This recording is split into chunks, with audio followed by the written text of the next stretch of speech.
하늘의 문을 여소서.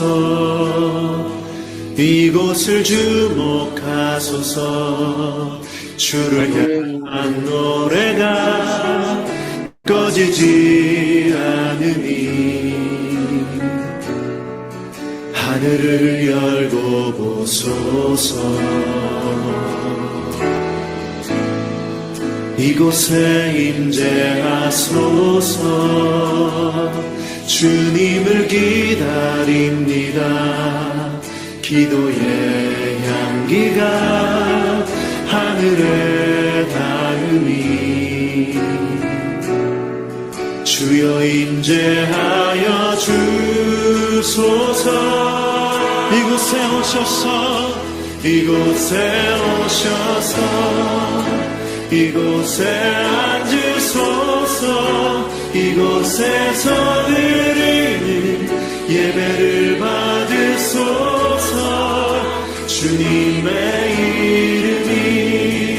주님의 이름만이 오직 주의 이름만 이곳에 있습니다.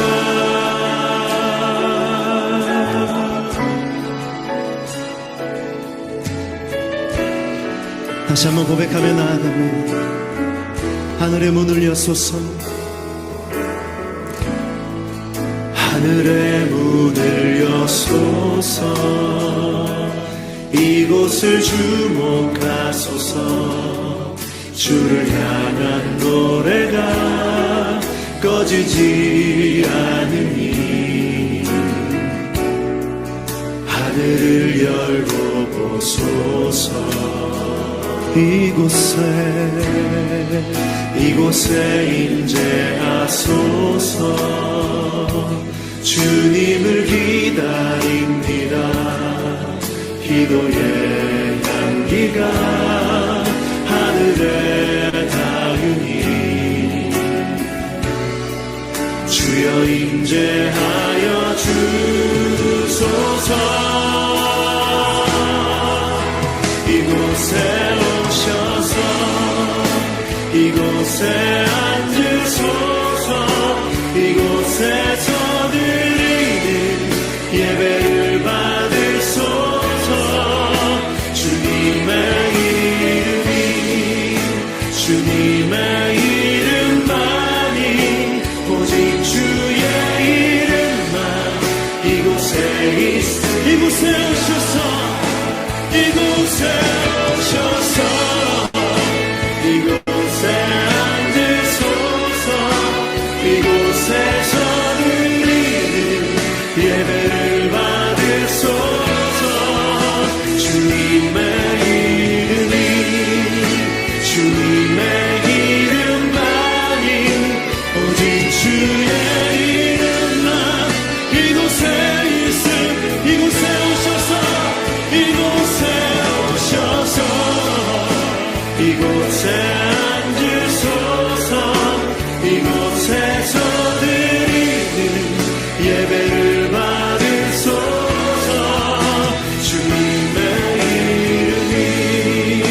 주님의 이름만이 오직 주의 이름만 오직 주의 이름만 오직 주의 이름만 오직 주의 이름만 오직 주의 이름만 이곳에 있습니다.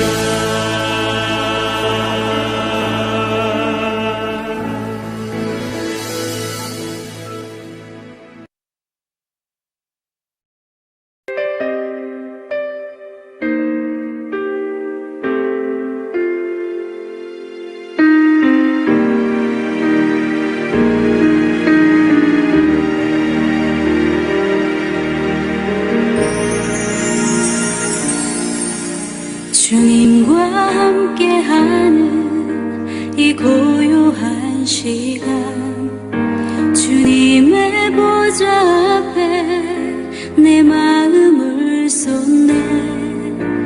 모든 것 아시는 주님께 감출 것 없네. 내 맘과 정성 다해 주 바라나이다.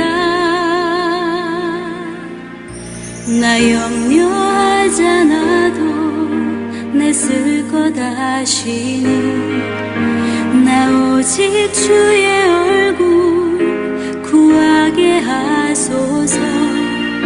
다 이해할 수 없을 때라도 감사하며 날마다 순종하며 주 따르오리다. 온 맘 다해 사랑합니다. 온 맘 다해 주 알기 원하네. 내 모든 삶 당신 것이니 주만 섬기리. 온 맘 다해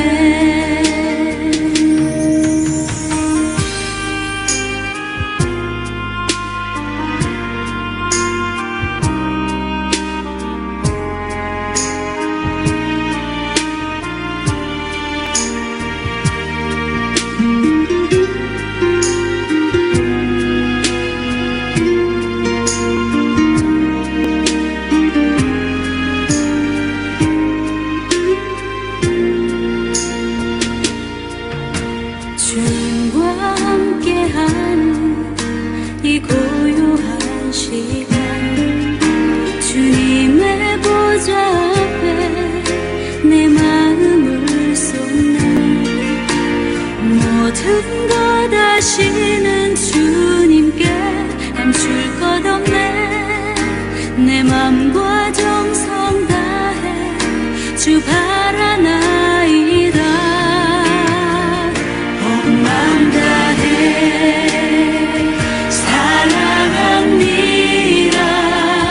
온 맘 다해 주 알기 원하네. 내 모든 삶 당신 것이니 주만 섬기리. 온 맘 다해 온 맘 다해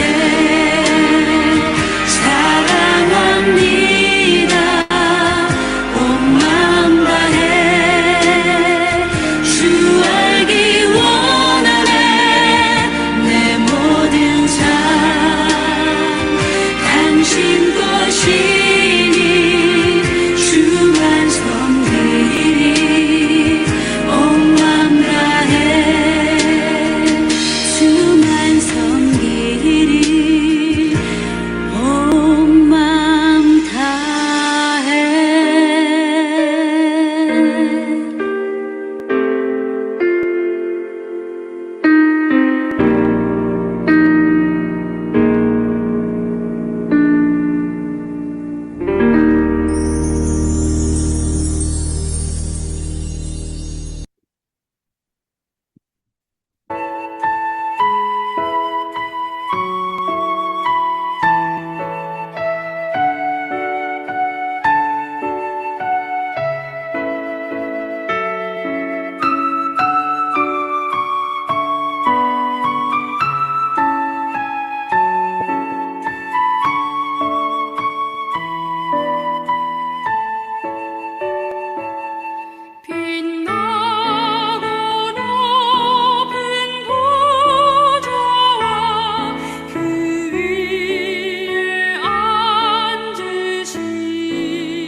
천사 소리 아파요 늘 찬송 드리네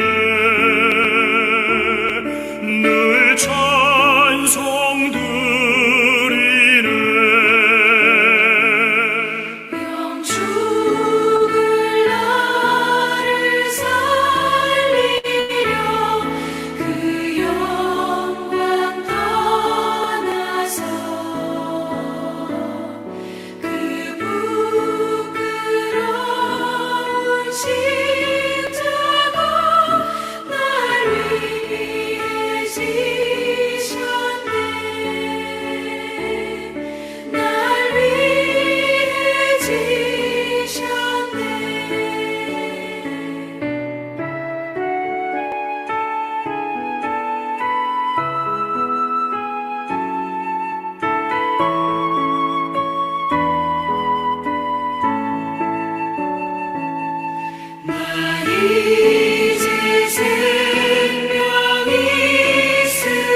할렐루야.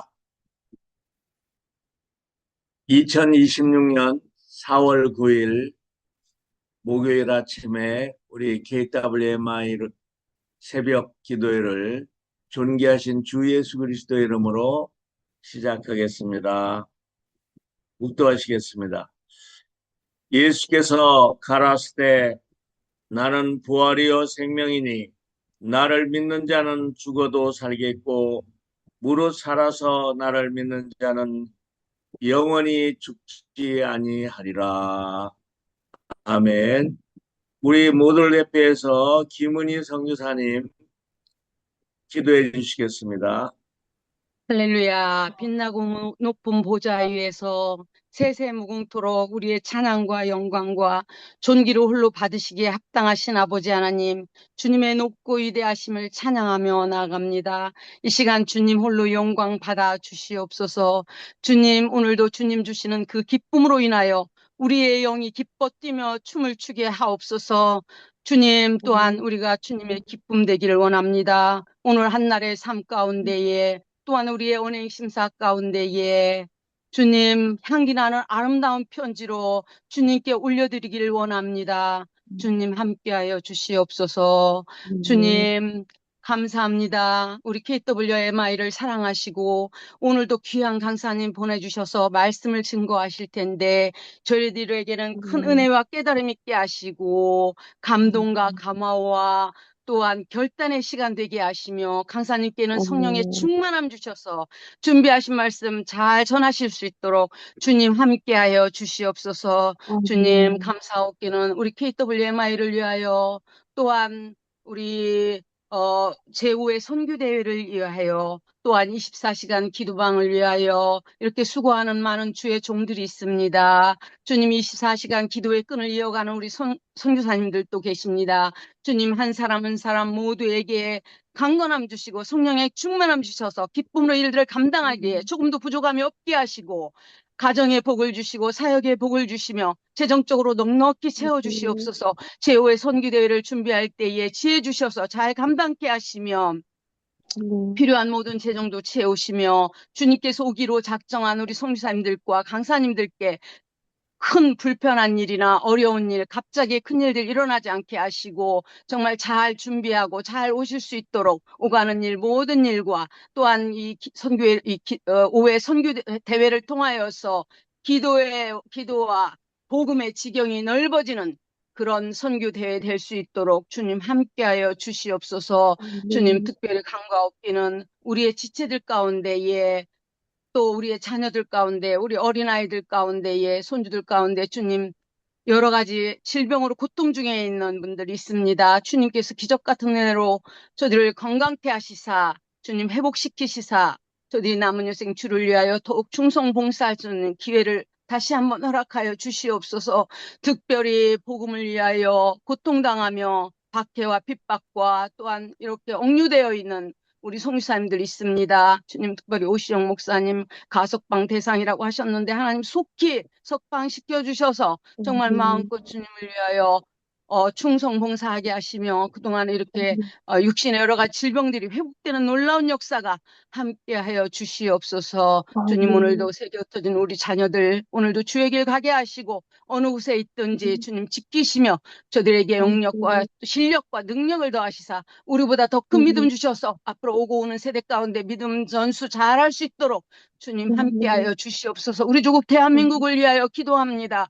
주님 지키시고 보호하시고 회복시키고 고쳐주시옵소서. 그래서 정말 대한민국이 세계 선교의 주역을 감당하게 하시며 또한 이 일을 위하여 한국 교회가 더욱 기도로 나아갈 수 있게 하시며 다시 한번 한국 땅의 복음의 부흥의 불길이 다시 한번 일어날 수 있도록 주님 함께하여 주시옵소서. 그렇게 하실 주님을 찬양하며 감사를 드렸고 존귀하신 우리 주 예수 그리스도의 이름으로 기도드렸습니다. 아멘. 아멘. 감사합니다. 자, 이 시간은 우리 주님 말씀 주십니다. 제가 봉독해 드리겠습니다. 신명기 6장 7절. 내 자녀에게 부지런히 가르치며 집에 앉았을 때든지 길을 갈 때든지 누워 있을 때든지 일어날 때든지 이 말씀을 강론할 것이며 아멘. 이 시간은 갈릴리 중창단의 여호와를 사랑하는 특성이 있겠습니다.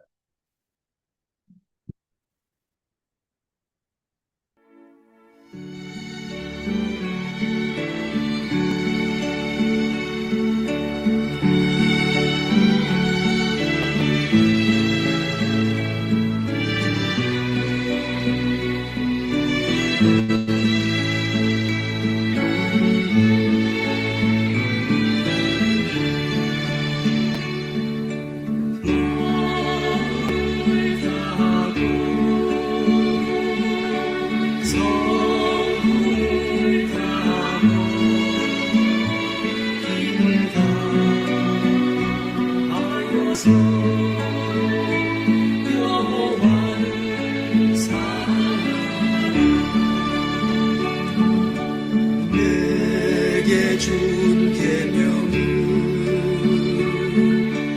마음에 새기고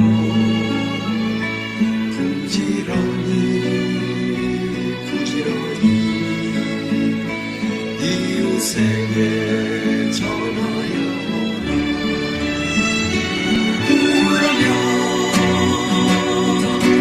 내가 짓지 않은 큰 집을 주리라. 내가 심지 않은 과실을 먹게 하리라.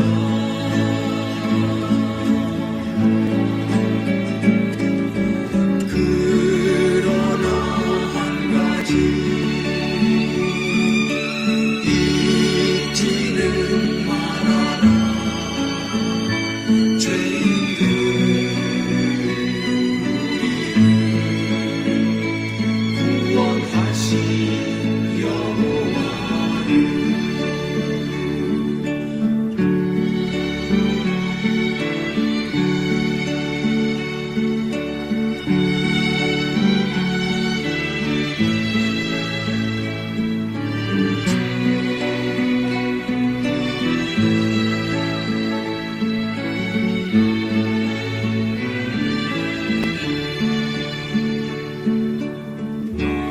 마음을 다하고 성품을 다하고 힘을 다하여서 여호와를 사랑하라. 내게 준 계명은 마음에 새기고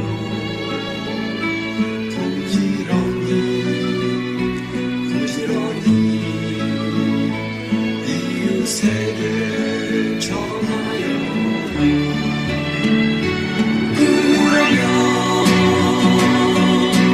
내가 짓지 않은 큰 집을 주리라. 내가 심지 않은 과실 먹게 하리라.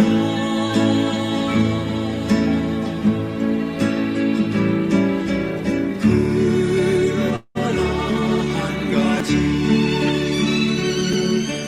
잊지는 말아라. 죄인들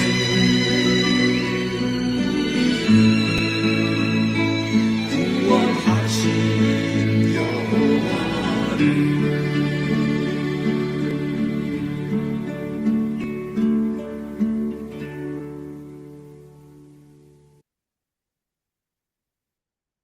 네, 감사합니다. 우리 이 아침에 강사님을 소개하겠습니다. 토론토 예수존 교회 담임 목사님이시고요. D6 코리아 대표이십니다. 오늘 본문을 말씀을 가지고 네 때 선교라는 제목으로 말씀을 증거해 주시겠습니다. 우리 강사님 나오실 때 크게 환영해 주시기 바랍니다. 강사님 환영합니다. 반갑습니다. 안녕하세요. 어,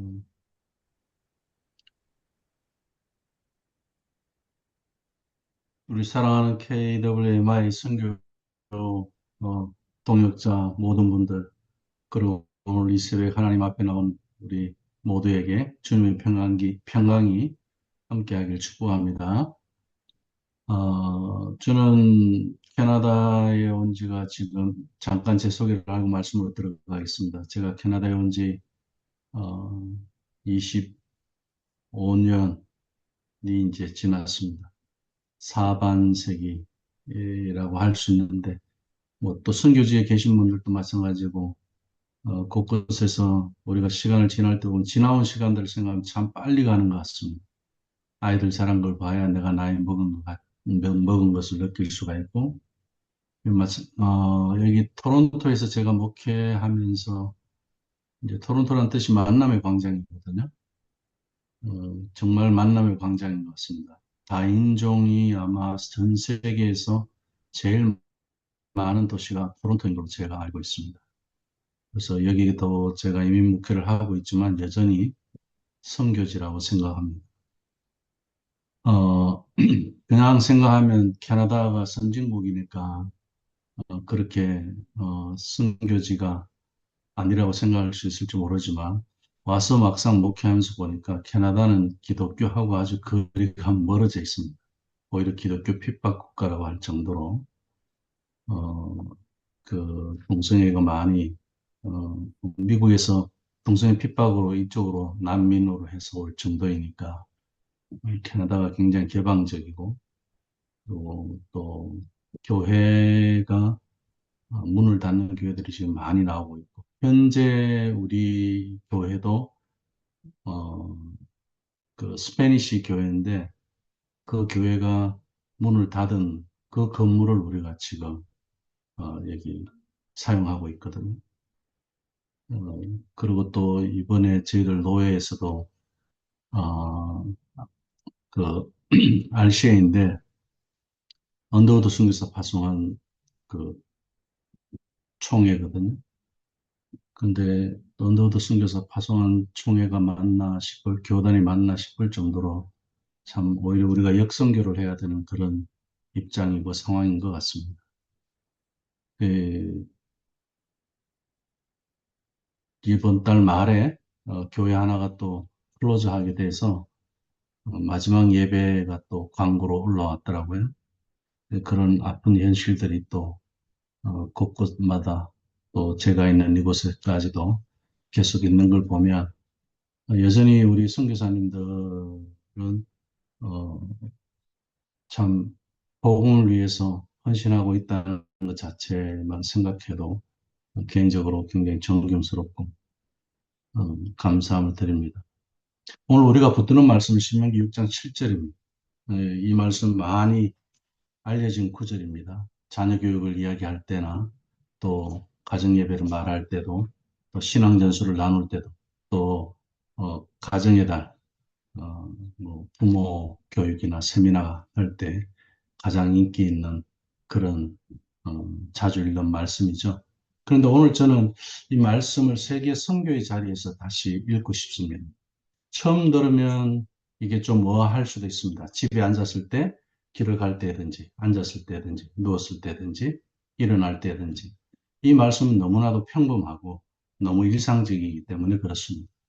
근데 우리가 선교를 떠올릴 때 생각하는 단어들이 있습니다. 이를테면 파송, 또 열방, 개척, 미전도 종족, 복음전도 같은 그런 단어들에 비하면 이 본문은 아주 조용해 보입니다. 그런데 바로 그 점이 중요합니다. 하나님은 선교를 말씀하실 때 먼저 지도를 펼치지 않으시고 하루를 펼치신다는 겁니다. 먼 나라를 먼저 보여주지 않으시고 먼저 우리 집과 길과 밤과 아침을 보여주십니다. 왜 그럴까요? 복음은 언제나 누군가의 하루를 통해 흘러가기 때문에 그렇다고 생각합니다. 선교는 그런 큰 구호만으로 움직이지 않기 때문에 그렇습니다. 한 사람의 아침 기도, 한 가정의 식탁대와 길 위의 짧은 그런 순종들, 밤에 눈물 흘린 맡김을 통해서 복음은 건너갑니다. 그래서 오늘 이 새벽 하나님은 우리에게 묻고 계십니다. 너는 열방을 품는다고 말하는데 내 하루는 내게 열렸느냐? 이렇게 묻고 있습니다. 오늘 이 질문 앞에 우리 모두가 정직하게 한번 서보는 계기가 되었으면 합니다. 우선 선교는 특별한 행사가 아니라 삶의 리듬이라는 것입니다. 우리는 선교를 말할 때 종종 아주 큰 그림을 먼저 말하는 어느 나라, 어느 도시, 어느 민족, 어느 언어권, 그것은 중요합니다. 물론 그러나 반드시 필요한 일이지만 하나님은 오늘 그 큰 그림의 뿌리를 보여주십니다. 집에 앉았을 때, 길을 갈 때, 누웠을 때, 일어날 때, 이 네 장면은 대단한 무대가 아닙니다. 그러나 하나님은 바로 이 네 장면 속에 말씀을 심으십니다. 우리가 일상이 없이 일생은 없죠. 그런데 우리가 일생에 뭔가를 하고자 했을 때 이 일상의 소중함을 우리가 놓칠 때가 참 많습니다. 일상의 예배가 일생의 예배가 되고 일상의 선교가 일생의 선교가 되는 것인데 일상이 없는 일생이 있을 수가 없죠. 왜냐하면 선교는 삶 바깥에서 만들어지는 일이 아니라 삶 한가운데서 익어가는 일이기 때문에 그렇습니다. 선교 현장을 우리가 생각해 봐도 마찬가지겠죠. 선교는 늘 뜨거운 집회와 놀라운 그런 열매만으로 이루어지지 않는다는 것을 잘 알고 있습니다. 오히려 선교사님들의 현실은 아주 구체적이죠. 언어를 배워야 하고, 비자를 준비해야 하고, 자녀 교육을 고민해야 하고, 문화의 벽을 넘어야 하고, 재정과 그런 건강과 안전의 염려도 감당해야 합니다. 어떤 날은 사역보다 행정이 더 많고, 어떤 날은 또 열매보다 침묵이 더 길고, 어떤 날은 사람들 앞에서는 웃고 있지만, 밤에는 조용히 무너질 때도 있습니다. 그런 자리에서 선교를 끝까지 붙드는 힘은 어디서 옵니까? 대단한 이벤트보다 결국 말씀을 붙든 하루에서 나온다고 믿습니다. 아침에 말씀 앞에 다시 서는 힘, 집안에서 말씀의 언어를 놓치지 않고 하나님의 말씀을 들을 수 있는 힘, 길 위에서 하나님을 경험하고 순종하는 힘, 그리고 밤에 하나님께 우리가 모든 것을 의지하고 맡기는 그런 힘, 바로 여기서 선교는 지켜진다고 생각합니다. 그러면 오늘 본문은 우리에게 말합니다. 선교는 몇 번의 특별한 순서만으로 쓰는 것이 아니라 내 때를 하나님께 드리는 삶의 리듬으로 쓰는 것이라고 말씀합니다. 첫 번째로 집에 앉았을 때입니다. 가정은 선교의 첫 자리입니다. 본문은 먼저 집에 앉았을 때를 말합니다. 이것은 단지 가정생활을 잘 하라는 정도의 그런 말이 아니죠. 이것은 가정이 선교의 첫 현장이라는 뜻입니다. 이민 목회 현장에서도 보면 부모님들이 참 고생을 하고 이민 와서 살아남기 위해서 자식 교육하면서 병 얻어가면서 나이 들어 이제 외로운 게 그게 마지막입니다. 근데 중요한 것은 더 외로운 것은 자녀들에게 신앙이 전수되지 않은 겁니다. 가정이 첫 선교의 현장이 되지 않은 비극이라고 해야 되나요? 우리는 선교를 말할 때 너무 쉽게 바깥 사역만 생각합니다. 우리가 잘 아는 은도도 마찬가지죠. 가정이 선교지였기 때문에 그는 한국으로 올 수 있었습니다. 몇 명이 모였는지, 어떤 프로그램이 진행되었는지, 어떤 열매가 있었는지, 그런데 하나님은 먼저 집을 보십니다. 선교사의 집을 보고, 화성교회의 집을 보고, 이민 목회자의 집을 보고, 믿음의 가정의 집을 보십니다. 선교사 가정이 흔들리면 사역도 오래가기 어렵습니다. 우리 목회자, 이민 목회도 마찬가지죠. 부부의 마음이 멀어지고 자녀의 영혼이 지치고 집안의 대화가 메마르면 일로 인해서 관계가 아니라 아무리 바깥으로 분주해도 힘을 잃게 됩니다. 그래서 하나님 말씀하십니다. 집에 앉았을 때 말씀을 강론. 이 말은 집에서 긴 설교를 하라는 뜻이 아닙니다. 말씀이 집안에 살아 있어야 한다는 뜻입니다. 분노하고 다투고 갈등이 있을 때도 하나님의 말씀이 임하면 그 말씀에 모든 분노를, 모든 갈등을 멈출 수 있느냐? 그 하나님의 말씀 앞에 사람의 음성보다 나의 생각과 고함 소리보다 말씀이 집안에 살아있고 내가 하나님 앞에 순종하는 모습이 바로 하나님의 선교의 모습이고 우리가 본이 되어야 되는 현실이 우리 앞에 있기 때문에 그렇습니다. 특별히 세계 선교 현장에서는 선교사 자녀들이 두 문화 사이에서 살아갑니다. 저도 마찬가지죠. 이민 목회를 하다 보니까 이 두 문화 사이에 아이들이 이중인격자가 되기도 하고 언어를 잃어버리기도 하고 조국을 잃어버리고 민족의 정체성은 어디에도 없고 그러나 또 백인들에게는 인정받지 못하는 그런 바나나가 되어 있죠. 부모의 언어와 현지 언어 사이에서 사명의 이야기와 자기 외로움 사이에서 기대와 현실 사이에서 우리의 자녀들은 흔들릴 때가 참 많습니다. 그 아이들에게 가장 먼저 필요한 것은 화려한 어떤 계획이나 전략이 아니라 말씀이 살아있는지, 집이 살아야 선교가 삽니다. 집이 재단이 되어야 열방을 향한 불도 꺼지지 않습니다. 지금 우리가 왜 유럽을 역선교해야 되죠? 아프리카의 선교사가 왜 영국으로 가야 할까요? 지금 캐나다도 선교사를 우리 한국 초기에 초기 선교에 보냈지만 선교사를 파송하는 나라지만 오히려 선교의 대상의 국가가 되고 있지 않습니까? 목회자가 없어서 교회가 문을 닫습니다. 집이 재단이 되지 못해서 열방을 향한 불을 지금 이곳에서도 경험하고 있습니다. 그리고 두 번째는 길을 갈 때입니다. 하나님은 길 위에서 복음의 문을 여십니다. 성경에서 길은 늘 중요한 자리에 있습니다. 아브라함도 길 위에 있었고요. 바울도 길 위에 있었고요. 복음은 늘 길 위에서 사람을 만났습니다. 오늘 세계 선교도 마찬가지입니다. 공항을 지나고 국경을 건너고 도시와 마을을 오가면서 문화와 언어의 벽을 건너갑니다. 그런데 진짜 길은 이동만이 아닙니다. 신뢰를 쌓는 길, 언어를 배우는 길, 오해를 풀어가는 길, 낯선 사람과 친구가 되는 길, 다친 마음 앞에서 오래 기다리는 길도 다 선교의 길입니다. 선교 현장의 길은 늘 쉽지 않습니다. 어떤 곳은 정치적으로 닫혀 있고, 그죠? 어떤 곳은 종교적으로 강한 저항이 있고, 어떤 곳은 전쟁과 재난의 그늘 아래 있고, 어떤 곳은 풍요롭지만 복음에는 무관심합니다. 요즘은 디지털로 연결된 시대라 하면서도 사람들의 마음은 더 고립되어 있기도 합니다. 그런 길 위에서 우리는 조급해집니다. 빨리 열매를 보고 싶고, 빨리 문이 열리길 원하고, 빨리 변화가 나타나길 바랍니다. 특히 우리 한국 문화는 빨리빨리 문화이지 않습니까?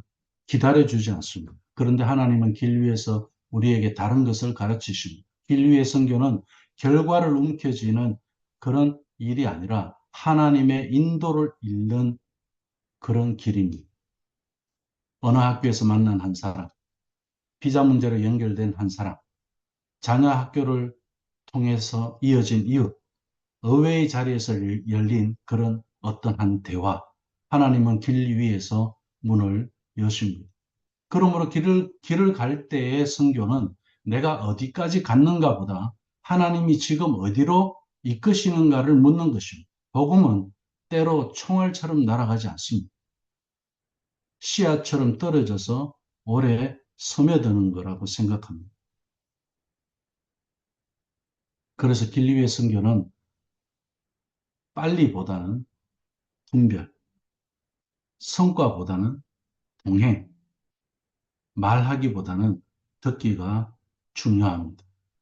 그리고 세 번째는 누워있을 때입니다. 선교의 밤에도 하나님은 일하십니다. 이 대목은 참 따뜻합니다. 하나님은 낮에만 말씀하시지 않으시고 밤에도 말씀하십니다. 우리가 잠을 잘 때도 마찬가지입니다. 하나님은 주무시지 않습니다. 사역의 시간만이 아니라 무너질 것 같은 시간도 하나님은 품고 계십니다. 선교의 밤은 어떤 밤입니까? 열심히 사역했지만 열매가 잘 보이지 않는 밤, 재정의 염려로 마음이 무거운 밤, 자녀의 눈빛이 낯설게 느껴지는 그런 밤, 현지 관계 속에서 상처를 안고 사역 속에서 돌아오는 그런 밤, 본국의 가족 소식 때문에 마음이 찢어지는 밤. 우리는 선교의 낮 이야기는 자주 합니다. 그러나 선교의 밤 이야기는 조용히 접어둘 때가 많습니다. 오늘 기도에서도 아픈 분들을 위해서 기도하고 자녀와 자녀 손들을 위해서도 기도하면서 또 감옥에 있는 분을 위해서도 기도하고 이런 밤과 같은 선교지가 있습니다. 이것은 밤에도 무언가 더 하라는 뜻이 아닙니다. 밤에는 맡기라는 뜻입니다. 그리고 차라는 거예요. 낮에는 우리가 일하는 것 같지만 밤에는 하나님이 일하시는 줄로 믿습니다. 우리가 잠들어 있는 동안에도 하나님은 한 영혼의 마음을 만지시고 헛뿌려진 씨앗을 지키시고 보이지 않는 길을 준비하십니다. 우리 눈에 보이는 것, 우리에게 들리는 것만 모든 것이 아닙니다. 그래서 누워있을 때의 선교는 포기의 시간이 아닙니다. 신뢰의 시간입니다. 의지의 시간입니다. 하나님이 우리에게 잠을 주시는 평안의 시간. 주님 오늘도 다 이해하지 못합니다. 주님 오늘도 열매가 선명해 보이지 않습니다. 그러나 주님은 밤에도 일하십니다. 이 고백이 있어야 선교는 길어집니다. 밤에 맡기지 못하면 결국 모든 짐을 자기 어깨에 올리게 되어 있습니다. 느헤미야가 성벽을 쌓아가는 이스라엘 백성들을 향해서 이야기했습니다. 이 성벽을 쌓는 일을 방해하는 저 여우 같은 저들을 두려워하죠. 오직 여호와를 두려워하라고 했습니다. 하나님을 두려워하지 않는 사람이 세상을 두려워하는 거지. 하나님을 두려워하는 사람은 세상을 두려워하지 않습니다. 문제를 두려워하지 않습니다. 염려를 두려워하지 않습니다. 그래서 밤에 맡길 수 있으면 다시 하나님의 일로 돌아갑니다. 그리고 네 번째는 일어날 때입니다. 아침은 다시 파송받는 시간입니다. 이건 단지 잠에서 깨어나는 그런 기상의 시간이 아닙니다. 다시 파송받는 시간 기억했으면 좋겠습니다. 매일 하나님은 우리에게 아침에 깨우셔서 파송하십니다. 선교사는 한 번만 파송받는 사람이 아닙니다. 매일 아침 다시 파송받는 사람입니다. 교회도 그렇습니다. 한 번 후원하고 끝나는 것이 아니라 날마다 다시 열방을 품도록 부름받습니다. 아침은 늘 비슷해 보여도 사실은 새로운 출발입니다. 하나님은 눈 뜨는 우리에게 다시 말씀하십니다. 오늘도 가라, 오늘도 사랑하라, 오늘도 듣고 말해라, 오늘도 한 사람을 놓치지 마라. 선교지는 멀리 있는 어느 나라만이 아닙니다. 오늘 내가 눈을 뜨는 자리가 곧 선교의 출발점입니다. 토론토의 아침도 마찬가지겠죠. 우리가 지금 사역하고 있는 선교지의 아침도 마찬가지겠죠. 거기가 선교의 자리고 서울의 아침도, 중동의 아침도, 아프리카의 아침도 선교의 자리입니다. 중요한 것은 어디서 일어나는가보다 누구의 말씀을 들으며 일어나는가입니다. 말씀으로 아침을 여는 사람은 그날이 선교가 되는 줄로 믿습니다. 말씀 없이 일어나는 사람은 그날을 버티느라 다 써버리기 쉽습니다. 신명기 6장 4절의 9절은 우리가 쉐마라고 이야기합니다. 유대인들은 이 말씀을 저녁에 잘 때 암송하고 잡니다. 신명기 6장 4절로부터 9절까지 이스라엘들아 우리 하나님 여호와는 오직 유일한 여호와시니 너는 마음을 다하고 성품을 다하고 힘을 다해 내 하나님 여호와를 사랑하라. 이 말씀을 아침에 또 일어나면 이것으로 시작합니다. 왜 그럴까요? 하루의 시작은 하나님 오늘도 마음을 다하고 뜻을 다하고 힘을 다해서 한번 살아보겠습니다. 저녁에 하는 이유는 하나님 오늘 하루 마음을 다하고 뜻을 다하고 힘을 다해서 하루를 살았는지 한번 돌아보고 우리가 자는 겁니다.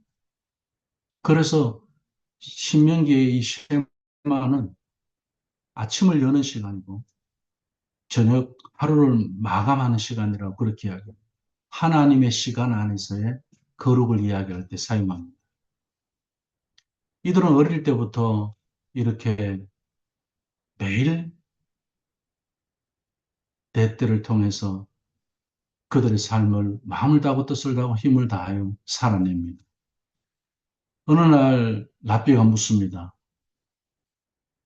라비에게 물었어요.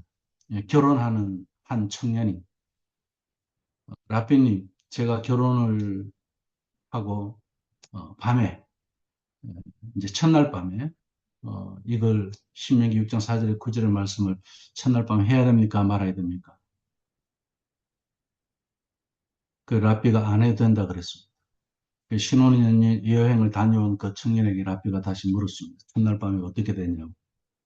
그러니까 했다고 그래요. 안 해도 된다고 그랬는데. 왜 그랬을까요? 이미 몸이 기억하고 있는 거예요. 우리는 그걸 형식주의로 탓하고 비판할지 모릅니다. 그렇지 않습니다. 어릴 때부터 매일 반복을 통해서 그들은 몸이 기억하기 때문에 첫날 밤에 안 해도 되는데 그 습관을 따라서 하게 됩니다. 우리 선교 현장이 체화되어 있다면 이 하루를 여는 이 아침 일어날 때, 또 길을 갈 때, 앉았을 때, 누웠을 때 마찬가지입니다. 이 체화되어 있어요. 그래서 말씀으로 아침을 여는 사람은 그 날이 선교가 됩니다. 말씀 없이 일어나는 사람은 그날을 버티느라 얼마나 힘들겠습니까? 오늘도 하루가 나에게 주어진 게 지옥 같다라고 생각할 수 있겠죠. 우리의 선교가 자주 지치는 이유는 여기서 우리는 조금 정직해져야 합니다. 왜 선교가 자주 지칩니까? 왜 사명은 분명한데 마음은 메마를 때가 있습니까? 왜 많이 일하는데도 깊은 기쁨이 사라질 때가 있습니까?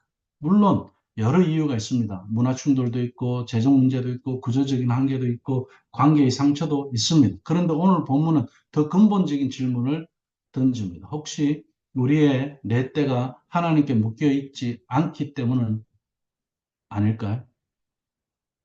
하루의 이 내 때가 집에 앉았을 때 말씀보다 피로가 더 크게 들리고 길을 갈 때 인도하심보다 조급함이 더 앞서가고 누워있을 때 하나님을 의지하고 맡기는 것보다 염려를 더 꼭 쥐게 되고 일어날 때 파송보다 부담이 먼저 밀려오지 않았습니까?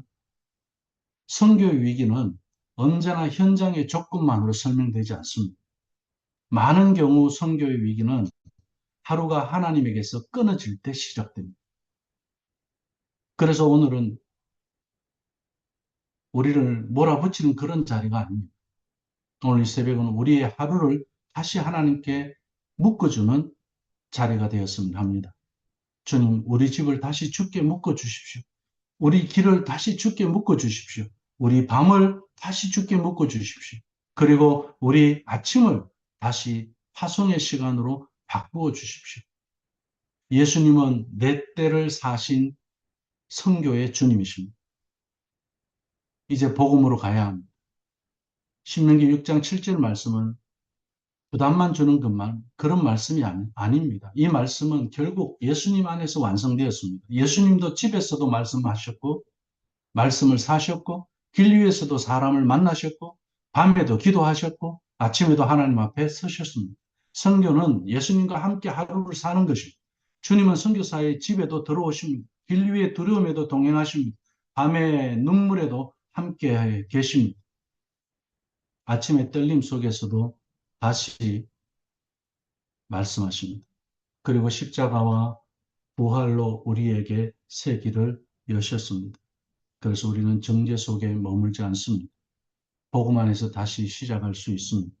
성령께서 우리의 집을 다시 말씀의 집으로 바꾸시고 길을 다시 성교의 길로 바꾸시고 밤을 다시 맡김의 밤으로 바꾸시고 아침을 다시 파송의 아침으로 바꿔주실 줄로 믿습니다. 말씀을 맺습니다. 내 때를 드리는 교회가 열방을 품습니다. 신명기 6장 7절은 아주 평범한 본문처럼 보인다고 했습니다. 그러나 이 평범한 본문 안에 선교의 뿌리가 들어있다고 서두에 말씀을 드렸습니다. 집, 길, 밤, 아침, 집에 앉았을 때, 길을 갈 때, 누워있을 때, 일어날 때, 이 네 때는 하나님이 우리에게 주신 일상의 축복입니다. 일상의 언약입니다. 일상의 예배입니다. 하나님 바로 그 네 때를 통해 말씀을 흘려보내시고 세대를 세우시고 교회를 깨우시고 열방을 만지셨습니다. 지난 역사가 그랬고 오늘도 그렇고 내일도 그리 하실 겁니다. 그럼 우리의 결론은 분명합니다. 선교는 먼 곳을 향한 열정이기 전에 하루를 하나님께 드리는 순종입니다. 집에 앉았을 때 말씀이 살아있으면 그 집은 선교의 집이 됩니다. 길을 갈 때 하나님의 인도를 읽으면 그 길은 선교의 길이 될 것이고 누워있을 때 맡길 수 있으면 그 밤은 선교를 지키는 밤이 됩니다. 일어날 때 다시 파송받으면 그 아침은 열방을 여는 그런 아침이 됩니다. 이 새벽 하나님 앞에 이렇게 고백했으면 좋겠습니다. 주님, 우리의 네 때를 받으소서, 우리의 집을 받으소서, 우리의 길을 받으소서, 우리의 밤을 받으소서, 우리의 아침을 받으소서. 그리고 그 네 때를 통해 세대를 살리고 교회를 깨우고 열방 가운데 복음이 흐르게 하시옵소서. 기도하겠습니다. 주님, 세계 곳곳에서 복음을 품고 살아가는 선교사들과 현지 교회와 믿음의 가정들을 기억하여 주시옵소서. 예수님의 이름으로 기도하옵나이다. 아멘. 네, 아멘. 감사합니다. 되게 네, 기도 인도해 주세요. 네, 감사합니다. 우리 오늘 목사님을 통하여서 우리가 또 새롭게 파송받는 마음으로 시작하는 마음으로 우리의 또 집과 우리의 일상의 생활을 또 하나님께서 역사해 주시고 또 그래서 부흥의 새로운 아침을 맞이할 수 있는 그런 마음으로 우리가 소망을 가지고 기대하면서 우리 모두 선교사님의 가정, 주의 종들의 가정을 위해서 같이 합심하여 기도하여서 새해를 향하신 하나님 보면서 기도하시겠습니다. 주님, 아버지 감사합니다. 하나님, 하나님께서 내 자녀에게 부지런히 네, 가르치며 낯설 때든지 길에 갈 때 분명히 아버지 말씀처럼 세계 교회들과 단체들이 돌아가는 성화에 은혜를 베풀어주시고 이번 하나님께서 임하여 주셔서 하나님의 나라와 일을 위하여 한 사람의 짧은 기도를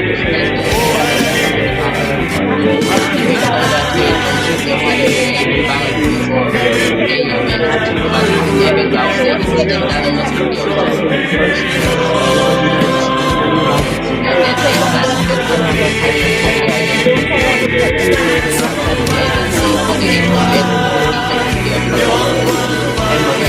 모든 연약함을 비게 하오는 힘으로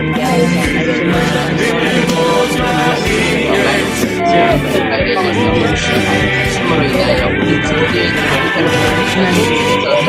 갈 때든지 기도하는 우리의 기도하는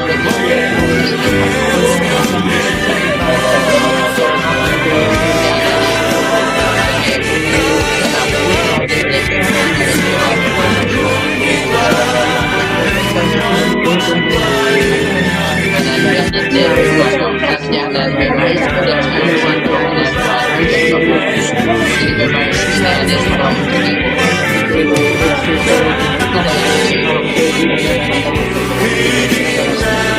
그들이란 것을 신뢰하고 내 삶을 가져가고 많은 새로운 삶을 사랑을 특별로 말씀으로 시작하고 말씀으로 말씀하시고 말씀으로 마무리를 하는 것들이 하나님과 번째인지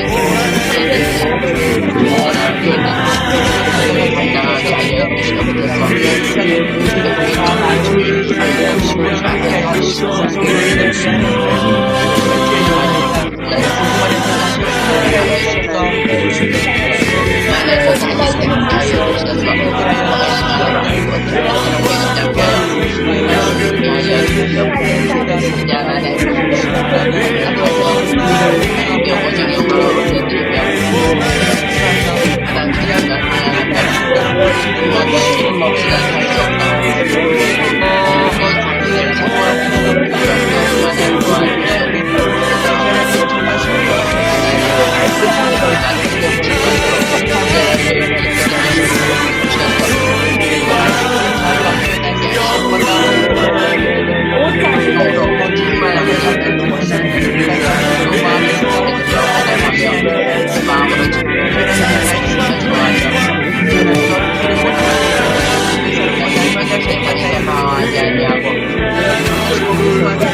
언제든지 살아가지 못했던 하나님께서 아시는 그래서 아버지 하나님께 우리 하나님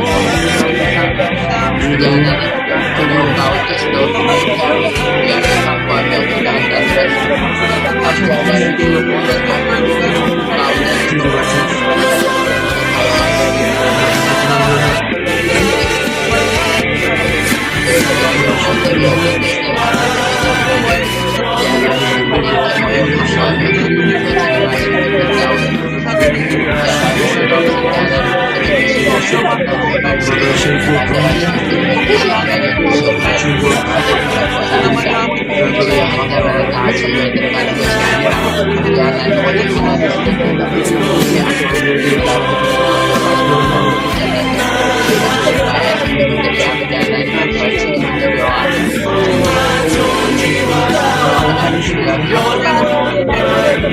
다시가를 도와주시옵고 우리한테 바랍니다. 달려올 제대로 가는 잡아주시고 하나님 말씀으로 하나님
언제든지 언제든지 저를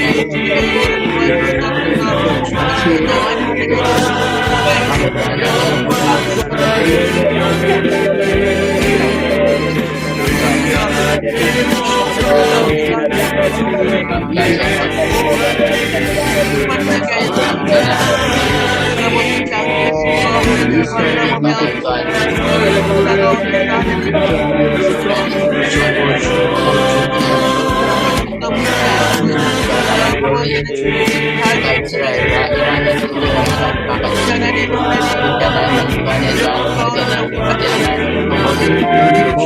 언제를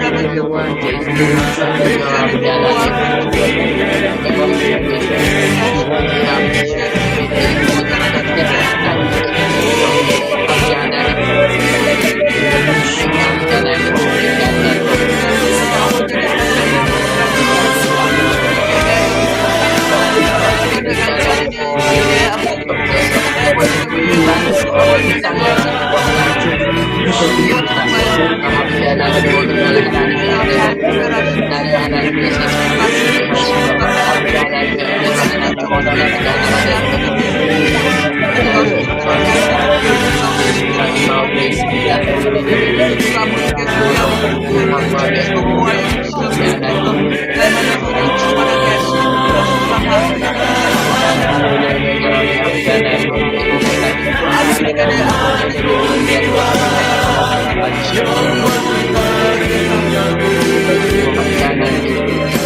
소환 체질과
정상적으로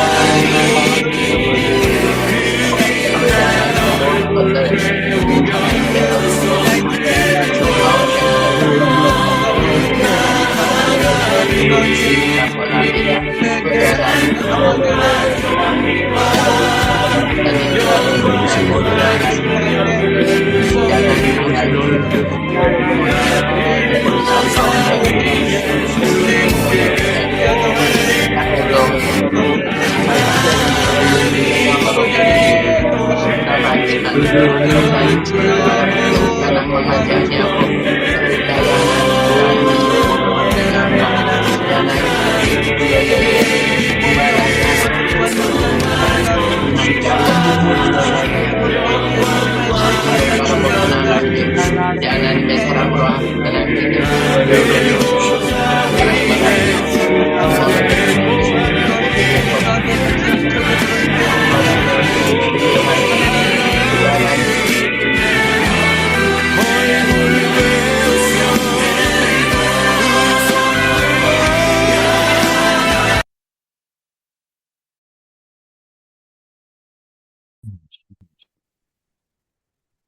마침 기도 및 축도를 김진환 목사님 하시겠습니다. 목사님. 네, 기도하겠습니다. 사랑의 아버지 하나님 고맙습니다. 기도하게 해주셔서 감사하고 우리에게 오늘도 때를 주셔서 감사합니다.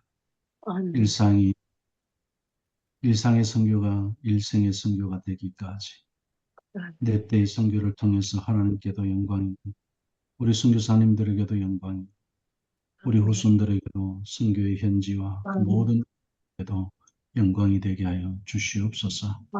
영원 우리 주 예수 그리스도의 은혜와 우리 아버지 하나님 무한하신 사랑과 성령님의 교제하심이 오늘도 내 때 선교를 통해서 순종하며 살아가기를 원하는 모든 선교사 위에 열방과 현장들 그 이웃들 위에 그리고 후손들 위에 이제로부터 영원히 함께 있을지어다. 아멘. 아멘, 아멘. 감사합니다. 광고 신봉수 목사님 부탁합니다.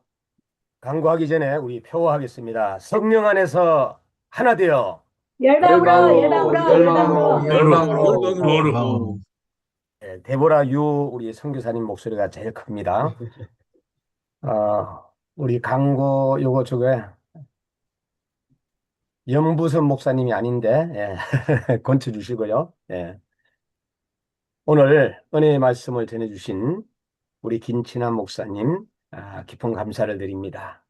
예배 순서를 맡아 수고해 주신 우리 선교사님들께도 감사를 드립니다.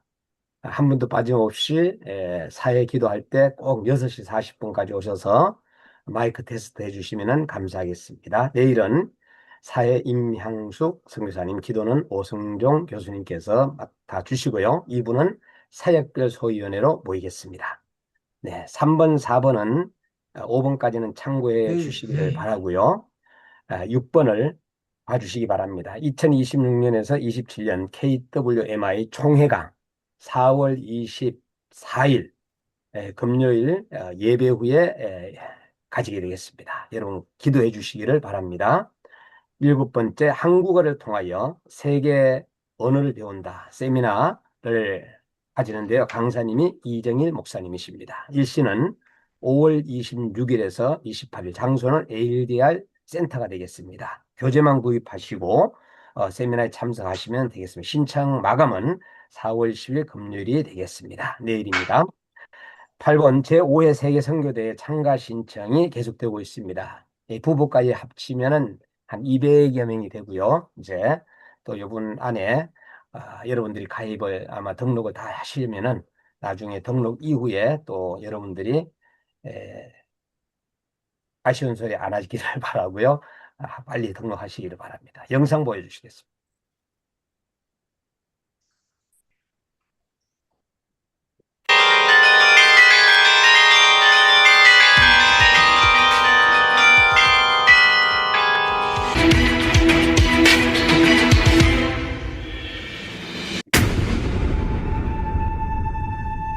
기도의 장막 넓히소서. 시간 넓히소서. 주님 우리를 보내소서. 열방 향해 나가리. 주님 이름 선포하리. 땅끝까지 복음 전하리. 열방이 주님께 돌아오리. 주님은 알아 이 말이.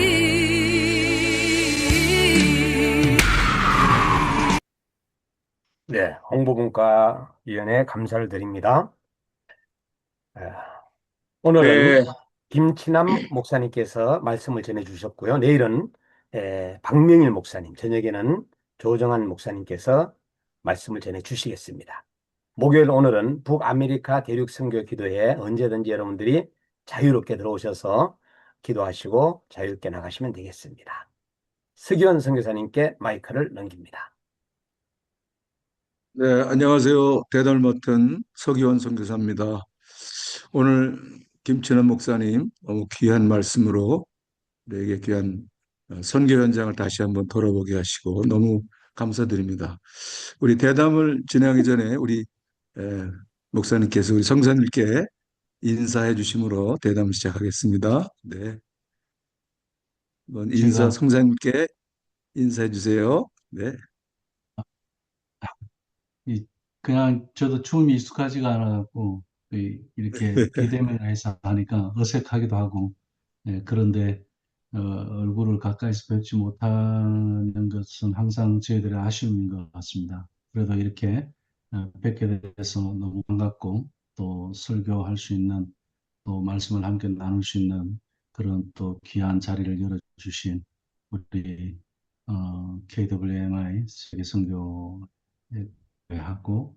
또 유승도 선교사님 모두 지금 포함해 감사를 드립니다. 고맙습니다. 네, 감사합니다.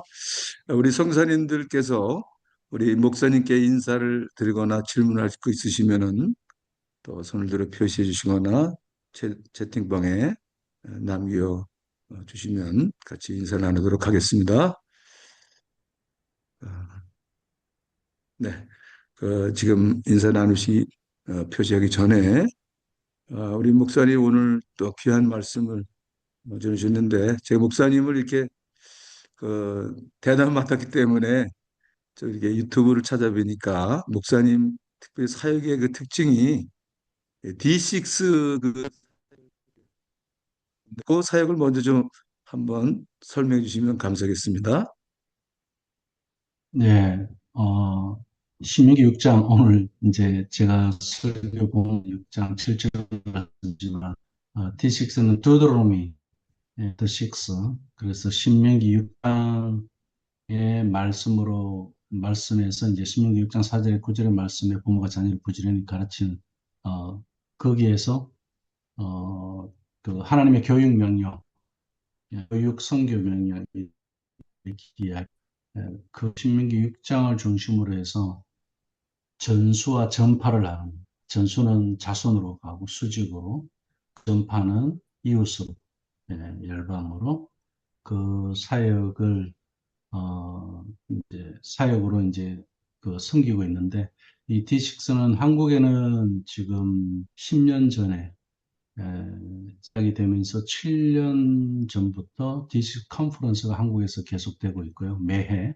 그리고 올해도 역시 이제 6월 말에 있습니다. 그리고 미국에서는 1년에 2번, 원래 이제 미국에서 뛰어나기 시가 지금 20년이 넘거든요. 여기도 이제 다음 세대가 교회를 다 떠나니까.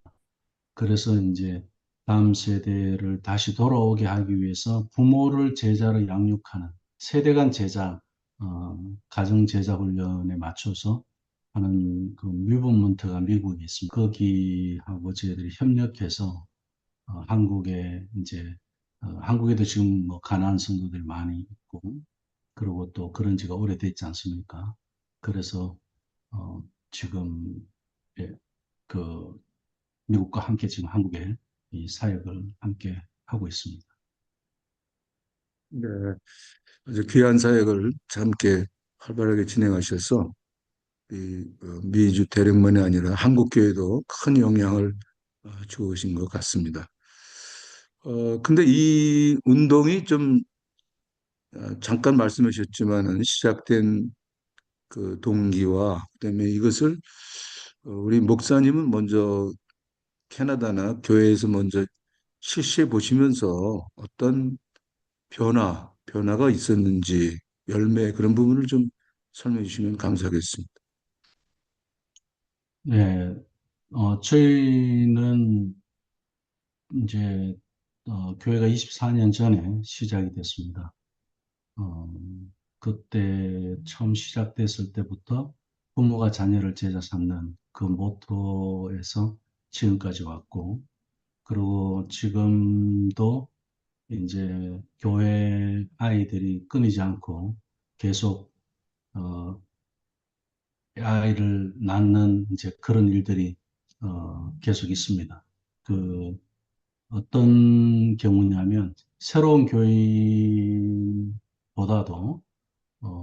새로운 교인이 있어도 저희들이 처음에 그 시작했을 때 어린아이들이 지금 청년으로 자라 있습니다. 그리고 결혼을 하고 어, 그 아이들이 어릴 때 가르쳤던 청년들이 또 결혼을 하고 아이를 낳거든요.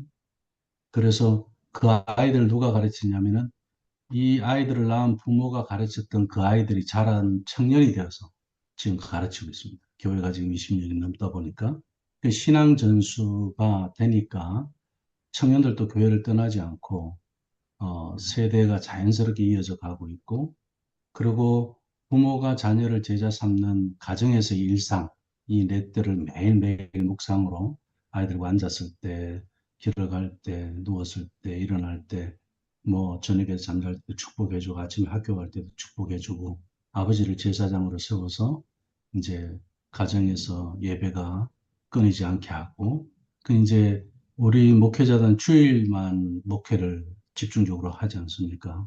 그 이제 주중의 목회는 부모들이 해야 되는데, 그 이제 부모들이 할 수 있도록 교회가 지원을 하고, 이제 그런 컨텐츠를 가지고, 훈련시키다 보니까, 뭐 특별한 프로그램을 하지 않아도 아이들이 잘 자라있고, 언어도 이제 저희들은 2개 언어 아이들은 다 하고, 영어권, 한국어권 없어도 괜찮고요. 이민교회는 주로 영어권, 한국어권 따로 있지 않습니까? 저희들은 2개 언어로 그냥 자연스럽게 예배는 한국어로 예배드리고 또 말씀 암송도 아이들은 뭐 철저하게 저희들 어릴 때부터 필수 암송이 있고 로마서 전체 암송 그 잠언 전체 암송 이런 것들이 있어서 그 아이들이 어릴 때부터 그걸 훈련하면 한국어로도 암송 잘 하고 영어는 더 쉽게 하고 왜냐하면 한국어를 여기서는 한국어가 어려우니까 그 어려운 걸 하고 영어로 하다 보니까 사실 영어 암송도 어렵잖아요. 암송 자체라는 게. 근데 이제 그 한국어 어려운 거를 하고 이제 영어를 하니까 더 쉽게 되니까 아이들은 이제 쉽다 이렇게 이야기하죠. 그래서 분위기 자체가 철저하게 말씀 중심이고 부대 신앙 전수가 돼 있고 또 그런 가정들을 세워가는 데 있어서 이제 떠났던 그런 여기 2세 가정들이 우리 자녀들 때문에 다시 돌아온 저희들 교회는 이제 새신자라는 그 주로 그런 분들 우리도 자녀들을 저렇게 양육하면서 키워봤으면 좋겠다. 그래서 이제 교회 안에서 그리고 또 저희 가정에서도 뭐 매일 또 매주 가족 예배하는 그런 것들을 또 교회 성도들이 와서 보고 배워서 가서 또 그 가정에 이제 성도들 가정에서도 하고 그리고 이제 각 가정마다 경청 예방이 있는데 그것도 이제 저희들 새벽 기도를 따로 안 하고 건물이 있어도 가정에서 새벽 기도하게 그 가정에서 경청 예방을 두고 아이들 학교 갔다 오면 바로 거기부터 먼저 들어가서 기도하고 나오게 하고 그 집이 하나의 무슨 수도원처럼 네, 가정들을 그런 식으로 교회되게 세우는 것. 이제 그 사역을 교회 안에서 이제 20년 이상 해왔고요. 그게 자연스럽게 디식스와 연결이 돼서 예, 한국에도 지금 그렇게 이제 소개되고 있고, 북미에도 이제 서로 또 좋은 관계로 교류하고 있고요. 또 저희들 교단이 북미 여기 미국 RCA 교단에 들어가 있어서 교회 자체가 또 영향을 미치고 있습니다. 네, 감사합니다. 조정원 목사님 또 손 드셨는데 말씀해 주시기 바랍니다. 마이크 예, 네. 먼저 좀 목사님의 말씀이 조금 약해서 제가 볼륨을 높일 수밖에 없는데 목사님이 조금 예. 스피치 소리를 좀 올려주시면 좋겠고요. 말씀을 아주 귀하게 잘 들었습니다.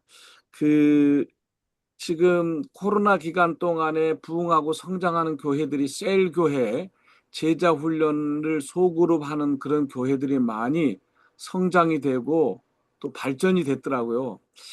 그런 면에서 우리 목사님이 좀 앞서가시는 것 같은데 그런 그 제자 훈련 양육, 재생산이라는 말을 많이 쓰거든요. 재생산. 제자가 제자를 낳고 이렇게 자꾸 전도가 되어지는 그런 부분에 대해서 조금 목사님 이렇게 우리들에게 좀 조언을 해줬으면 참 좋겠다 생각이 들고, 제가 필리핀의 어느 교회도 봤더니 한 50명 모이는 교회가 한 3년 사이에 500명으로 부흥된 사례가 있더라고요. 보니까 알아보니까 그 재생산, 제자를 양육하고 소그룹 활동을 해서 제자 훈련을 하는데 재생산할 수 있는 그런 시스템을 가니까 그렇게 교회가 폭발적으로 부흥하는 사례가 있는데, 목사님 그런 부분에 대해서 양육하는 교재나 조언이나 또 앞으로 교회가 살아남으려면은 재생산이 되지 않고는 안 되겠다. 그런 측면에서 목사님 좀 노하우를 좀 이렇게 전해주시면 좋겠습니다. 예, 감사합니다. 일단 목소리를 좀 높여서 해보도록 하겠습니다. 그리고 네, 지금 질문을 주신 거에서 한 세 가지 정도로 좀 제가 한 세 가지 정도의 질문을 주셨지 않나 그런 생각을 합니다. 네. 첫째 이제 소그룹, 셀교회 뭐 또 기타 그 제자훈련 이런 그 하는 교회들, 그 코로나 후에 이제 성장하는 교회 이야기를 하시면서 이제 이런 예를 들으셨는데, 셀교회나 소그룹 운동하는 교회들은 가정 그 자체는 소그룹이 아니죠. 그 T6에서는 가정 자체가 소그룹입니다. 그러니까 부모, 아이들. 그래서 소그룹의 단위를 더 낮춰줍니다. 셀교에서는 소그룹과 대그룹에서 두 날개라고 이야기하지 않습니까? 근데 T6에서는 가정을 교회로 세우는 날개 하나 하고, 그리고 이 가정들이 모인 교회, 이 두 날개를 이야기합니다. 그래서 접근 자체가 조금, 시작 자체가 조금 다르고요. 그래서 초대교회의 네 집에 있는 교회, 빌레몬서에 있는 그 바울이 이야기한 네 집에 있는 교회가 집이라고 다 교회가 아니고 네 집의 교회라는 그 교회의 기능, 건물이 아닌 그죠? 그러니까 집 자체가 하나님의 하나님의 교회가 되는 그것으로 세워져 가는. 그래서 저희들은 이제 그 교회 성도들이 모이면 이제 10가정이 모이면 10개 교회가 모인 겁니다. 그 패러다임 자체가 다른 거죠. 그 소그룹 운동이 코로나 때도 보면은 지금 소그룹이 거의 다 모임이 어렵지 않습니까? 코로나 후로. 가족, 그 숫자 제한한 거 보면 가족 외에는 모일 수가 없었습니다. 그죠? 소그룹도 모일 수가 없었고. 가족 그 자체는 괜찮았거든요. 그래서 가족 그 자체를 두고 부모가 먼저 제자가 되고 부모가 자녀를 제자 삼는 세대 간 제자. 그래서 자연스럽게 제가 두 번째 질문을 넘어갈게요. 첫 번째는 지금 소그룹 운동에 있어서의 그 패러다임의 그 개념 자체가 다르다는 거. 기존의 소그룹하고 D6의 소그룹은 그런 차이점이 있다. 그 가정교회 같은 경우도 가정들이 모인 가정교회잖아요. 그 D6 같으면 그건 이미 교회 공동체죠. 근데 이제 그 조직 관리를 위해서 가정교회는 몇 가정으로 제한시키지만 D6는 어느 가정에서 모이든지 그런 가정교회 모임이 가능하죠. 초대교회처럼. 그러니까 이 가정도 교회로 세워져 있고 이 가정도 교회로 세워져 있기 때문에 어떤 가정으로 가든지 호스터는 그 가정에서 충분히 또 그 교회 식구들을 소그룹 안에 섬길 수가 있는 겁니다. 그러다 보니까 D6 하는 교회들은 미국에서도 이제 저희들 강의하시는 분 중에 50개의 성도, 50가정의 성도들을 섬기는 미국 교회가 있었어요. 그 목사님 자기 교회를 소개할 때 뭐라고 그랬냐면, 우리 교회 안에는 50개의 교회가 있습니다. 이렇게 이야기했거든요. 그 가정을 세우는 목회를 하기 때문에 그렇습니다.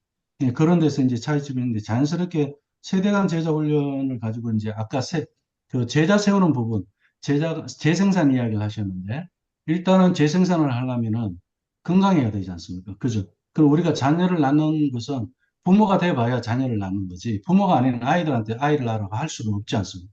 교회가, 그런 부모로서 건강한 부모가 신앙적으로, 영적으로 건강한 부모가 건강한 자녀를 세울 수 있기 때문에 교회는 어디에 포커스를 맞추느냐면은 부모를 제자 삼는 데 포커스를 맞춥니다.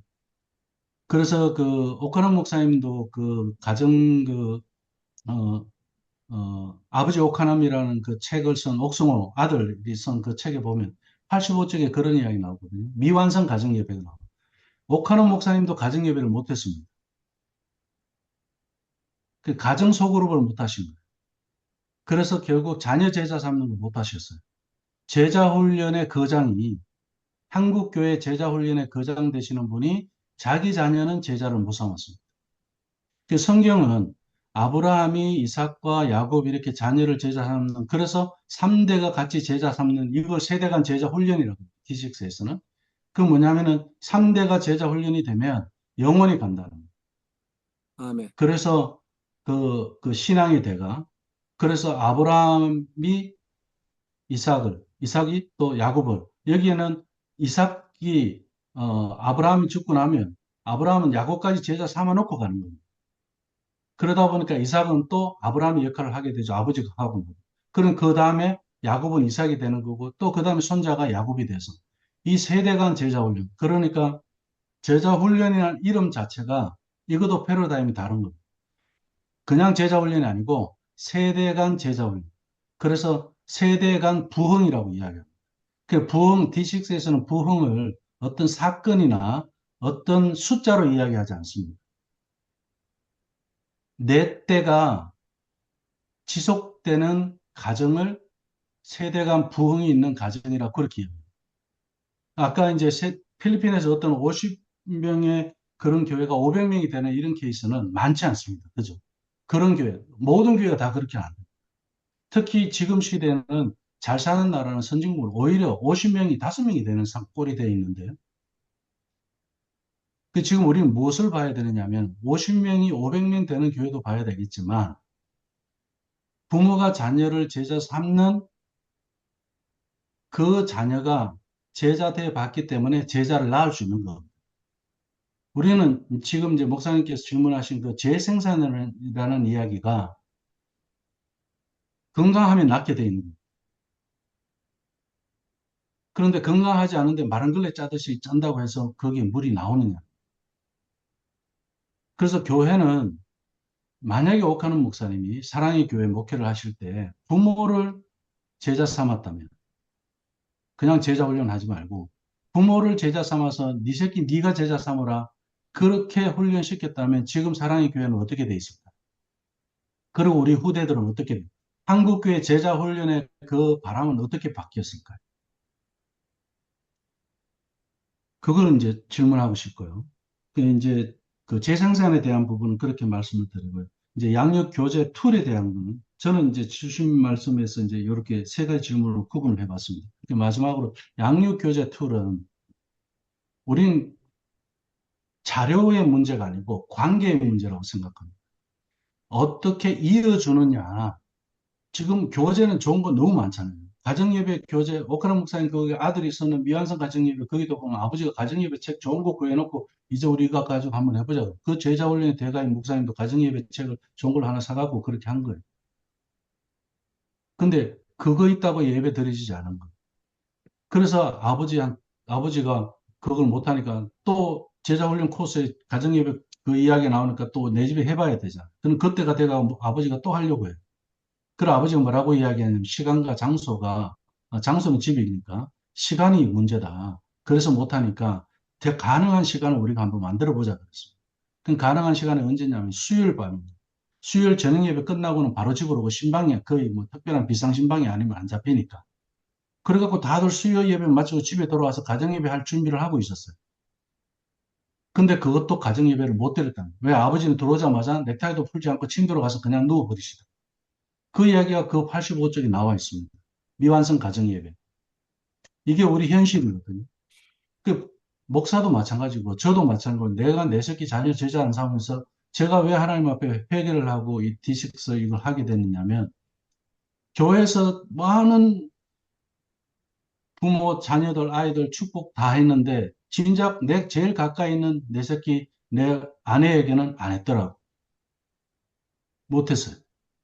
그걸 하나님한테 회개하고 제가 교회에서 부모님들한테도 당신들이 당신 자녀들에게 교회에서는 내가 하지만 가정에서는 당신들 내가 일일이 가정마다 가서 할 수 있는 것도 아니고. 그래서 만인 제사장이라는 그 종교개혁의 큰 화두가 왜 오늘날 교회에서는 이걸 부모를 제사장으로 삼는 이 부분에 적용이 안 되느냐. 그래서 이제 컨텐츠로 가면은 같은 맥락에서요. 부모가 자녀를 제자 삼는 컨텐츠가 있어야 됩니다. 그건 뭐냐면은 저희 D6에서는 커리큘럼이라는 게 있습니다. D6 커리큘럼. 이게 제자 훈련 교재인데 뭐 공과책으로 사용할 수도 있고 성경 공부 교재로 사용할 수 있고 뭐 제자 훈련 교재로 사용할 수 있고 다 가능하지만 그냥 사용하려면 일반 서점에 가면 더 좋은 책 많습니다. 근데 저희들은 리듬이 있는 데서 다르거든요. 그게 뭐냐면 토요일 저녁 본문하고 주일 본문이 똑같습니다. 그럼 토요일 저녁에 가정에서 가정 예배가 자연스럽게 이루어집니다. 주일날 목사님 설교 본문하고 똑같기 때문에 아는 만큼 공부하고 성경을 나누고 말씀을 나누고 주일날 교회로 옵니다. 그러면 예습이 된 거죠. 그 주일날 교회 오면 목사님이 그 똑같은 본문 가지고 설교를 합니다. 그러면 그 설교를 하면은 아이들이 부모들이 그걸 듣죠. 그래서 그러면 그 어제 저녁에 아버지가 오늘 교회 가서 이거 한번 우리 소그룹에서 리더한테 물어보고 아니면 목사님한테 물어보자 하던 그게 강단의 설교를 통해서 들려줄 수도 있고요. 그러니까 부모가 설교에 집중을 해요. 아이들도 설교에 집중을 하고. 그리고 설교가 남자분들은 교회 아내들을 그냥 교회 데려다주고 뭐 운전하는 사람으로 생각했던 사람도 그런 감정이 있거든요. 목사님 설교가 들리더라고요. 그게 무슨 특별한 일이 있는 게 아니거든요. 토요일 저녁에 그 본문을 예습해 봤고 주일에 자기가 풀지 못했던 그 성경의 그 내용에서 질문이 있기 때문에 설교를 들으면서 답을 이제 알게 되는 거예요. 깨닫게 되는 거예요. 그러면서 이제 소그룹에서는 주일학교에서 가서 이 똑같은 본문을 가지고 또 공부를 합니다. 이게 제자훈련 이제 소그룹 시간이죠. 그럼 반복이 되죠. 자, 토요일 저녁에 했죠. 주일 설교했죠. 그리고 소그룹에 가서 하죠. 그리고 주중에 똑같은 주제를 가지고 5일 동안 또 반복합니다. 그러면 전부 8번 반복을 해요. 그래서 신명기 6장의 말씀에 네 마음에 새기고 이걸 그대로 해내는 교재, 컨텐츠가 있느냐는 거예요. 그 마음에 새기는 거는 반복이거든요. 그래서 D6 커리큘럼은 주제 중심이 아니고 본문 중심이 아니고 주제 중심입니다. 한국에 나오는 모든 큐티 교재가 본문 중심이죠. 오늘 요까지 본문했으면 내일 요거 이어서 하고 뭐 진도 떼는 것처럼 숙제하는 것처럼 그렇게 되어 있습니다. 근데 D6 커리큘럼은 똑같은 본문도 있지만 부모와 자녀들의 본문은 같지만 본문은 우후죽순입니다. 왜? 주제에 맞추기 때문에. 예를 들어서 고난이다. 선교다. 이러면은 창세기부터 계시록까지 선교와 고난 이 주제에 맞는 것을 한 주 내내 묵상하게 되어 있습니다. 다른 본문이지만 같은 주제를 가지고 이야기하니까 세대 간의 대화가 통합되는 겁니다. 세대 간의 단절이 안 됩니다. 본문 중심으로 하면 그게 될 수가 없고 오늘 이 본문 안 읽었으면 아무도 묵상을 나눌 수가 없어요. 주제는 오늘 이 본문을 나누지 못해도 이번 주 설교를 들었기 때문에 주일에 그 강단이 주중에 식탁으로 가는 겁니다. 목사님들의 설교가 예배당만 빠져나오면은 성도들이 다 잊어버려요. 본문도 잊어버리고 제목도 잊어버려요. 내용은 뭐 간증 조금 웃었던 이야기 생각날지는 몰라요. 그런데 주중에 식탁에서 설교가 재생되고 그리고 또 다시 되새김되는 그게 묵상이거든요. 그 주중 묵상이거든요. 그래서 디시스 커리큘럼은 주일날에 하는 교사용과 리더용과 학생용이 있고요. 그리고 주중에 묵상하는 이제 주중 묵상집, 성경 묵상 그렇게 해서 세 종류가 있습니다. 그 세대 간에 연결하고 가정과 교회를 연결하고 주일과 주중을 연결하고 이어주는 이런 그 그물망이 굉장히 많이 깔려 있습니다. 그래서 부모가 자녀들하고 그냥 창조에 대해서 공부했다면은 그냥 밤에 한번 나가게 하는 거예요. 주중에. 밤하늘 별을 보면서 하나님의 창조 이야기하는 그런 게 미션이에요. 실제로 살아보고 경험하는 거기까지 가게 하는 그런 교재, 그런 컨텐츠를 가지고 있습니다. 네, 답이 됐 감사합니다. 감사합니다. 네, 유승도 선교사님, 좀 길었죠? 또 우리 네, 죄송합니다. 아닙니다. 너무 유익했습니다. 감사합니다. 유승도 선교사님 마이크 켜시고 말씀해 주시기 바랍니다. 목사님 너무 감사합니다. 제가 두 가지 질문을 가졌었는데 하나는 방금 이렇게 말씀해 주셔서 충분히 이해됐고 너무 새로운 도전이 되었습니다. 너무너무 감사합니다. 목사님 하나의 제가 질문을 더 던지고 싶은 건 아까 말씀하시면서 저희들 보통 뭐 이렇게 워룸, 뭐 기도의 방 이런 식으로 얘기를 많이 했는데 경청의 방이라고 말씀을 하셔서 그 부분에 대해서 좀 더 구체적으로 말씀을 나눠주시면 좋겠습니다. 집안의 경청의 방이 어떤 역할을 하고 또 그 부분이 어떤 의미를 가지고 있는지 좀 말씀해 주시면 감사하겠습니다. 네, 감사합니다. 또 이렇게 질문이 있는 게 이래서 좋은 것 같습니다. 제가 좀 하고 싶은 말을 못해도 또 질문을 통해서 다시 할 수 있는 기회가 또 생기고 그렇게 됐어요. 너무 좋은 질문에 답할 수 있는 기회를 주셔서 고맙습니다. 워룸, 중보기도방, 뭐 골방, 뭐 다 같은 맥락이라고 생각합니다. 근데 D6에서는 왜 경청의 방이라고 하느냐면 신명기 6장 4절에 들으라, 쉐마. 그 들으라가 순종하라는 뜻이잖아요. 그래서 순종하는 방, 경청의 방, 기도방인데 하나님의 말씀을 우리가 듣고 뭘 해야지 안 듣고 하니까 문제가 자꾸 생기는 거죠. 그래서 이제 그래서 경청의 방에 들어가서 나오게 하고 거기서 기도하고 또 내 일과에 대해 생각해보고 이제 기도방이죠. 근데 이제 이거를 왜 가정마다 해야 되느냐 하면은 그 경청의 방에서 기도하는 그 기도를 가지고 교회 와서 온 가족 기도할 때, 기도회 할 때, 그때 이제 막 쏟아내거든요. 그러니까 이게 가정하고 교회하고 연결되죠. 그러니까 아이들도 같이 나와서 기도하고 자기들이 기도해봤잖아요. 그래서 그 경청의 방은 24시간 불이 켜져 있는 방이고, 그래서 불을 저희들 항상 켜놓습니다. 그리고 방을 따로 큰 걸 하고 그게 아니라 여기 서구에는 집이 이렇게 보면은 클로젯이라는 거 있잖아요. 옷 넣어놓고 장롱처럼 그죠? 그러면은 정방이 없으면 그걸 따로 저거 하는 게 없으면은 그이 위도만 걸어놓고 웃도리만 걸어놓고 그 밑에 공간이 생기잖아요.